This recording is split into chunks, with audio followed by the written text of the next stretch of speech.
Le Triomphe des Ténèbres commence avec une expédition au Tibet qui a eu lieu vraiment entre 1938 et 1939. Ils ont envoyé des géologues, des archéologues, des ethnologues pour trouver des traces de la race aryenne, race entre guillemets bien évidemment, puisque ça n'existe pas une race aryenne, jusqu'au Tibet. On était en 1939, c'est-à-dire en 1939, on était à quelques mois de la guerre, d'une guerre mondiale.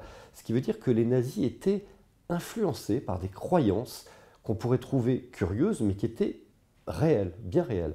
Et cette expédition, qui était un peu une expédition à la Indiana Jones, on s'en est servi comme substrat pour faire démarrer cet ouvrage.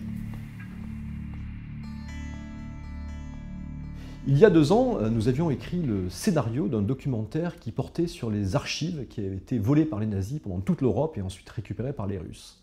Et quand nous avions fouillé ces archives, nous étions aperçus que le Reich s'était singulièrement intéressé à tout un ensemble d'aspects ésotériques qui paraissent très curieux pour nous, mais qui pour eux étaient excessivement sérieux.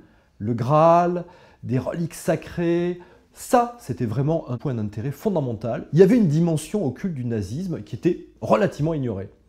Et en même temps que nous menions ces recherches, des travaux universitaires aux États-Unis, en France, sont sortis pour corroborer ce qui était une hypothèse et qui devient maintenant une certitude. Oui, le Reich, parce qu'il voulait durer pour 1000 ans, avait des fondements ésotériques, avait une recherche occulte. Et vraiment, dans ce roman, nous avons tenté de comprendre ce qu'était l'abomination nazie, quelles étaient ses racines obscures, et tout ce qu'il y avait fondamentalement de sombre dans cette idéologie et qui reposait sur des choses qui jusque-là étaient restées inconnues.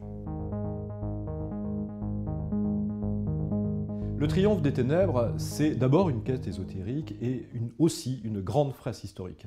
Une fresque où vous retrouverez les personnalités les plus marquantes de la Seconde Guerre mondiale, du côté anglais Churchill, du côté américain Roosevelt, mais aussi tout l'état-major nazi, Himmler, Hitler, Göring, Hess, tous ces personnages qui ont en quelque sorte une obsession commune, c'est d'essayer de gagner cette guerre, mais aussi de gagner cette guerre par des moyens qu'on n'imagine pas, mais qui ont été réels. Et ces moyens principaux, c'est de retrouver, partout en Europe, et en particulier dans ce volume-là, dans le sud de la France, de retrouver une relique sacrée que l'on va chercher en Espagne, que l'on va chercher à Montségur, qu'on va la convoyer à Berlin. C'est le personnage principal, Tristan, qui va dénouer cette affaire, dont lui aussi, qui est-il vraiment? Ça reste la clé du roman. Le premier donc, va sortir, Le Triomphe des Ténèbres, en avril. Cette grande fresque historico-ésotérique va perdurer sur 3 tomes. Parce qu'on a voulu explorer vraiment en profondeur ces aspects ésotériques, occultes du nazisme, et parce qu'aussi on s'est attaché à ces personnages qui sont pris dans la tourmente et auxquels nous voulons donner leur ampleur maximale. Donc, 2 volumes supplémentaires qui sortiront en 2020.